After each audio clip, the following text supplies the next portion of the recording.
Welcome everyone to our next SAP Withholding Tax Configuration tutorial series. Here in this tutorial, we will define rounding rule for withholding tax type.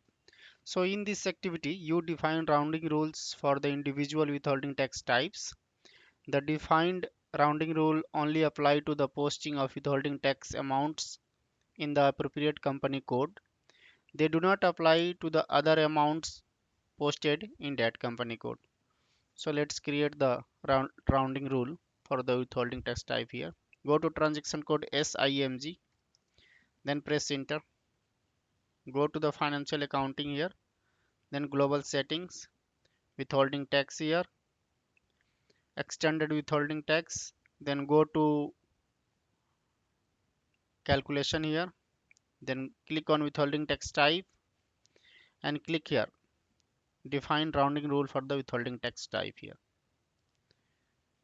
Then click on new entries here, enter your company code.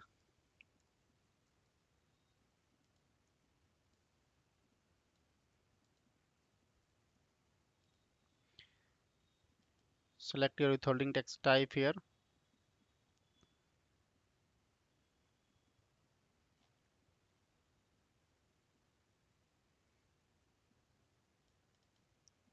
One T and T1 I have created.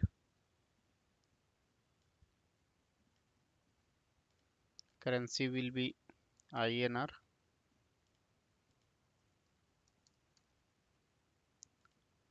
And unit I will kept as 100. Then press enter here and click on save. Now you can see here your rounding rule for the withholding tax type is created. Thank you for watching this tutorial. Please subscribe our channel on YouTube.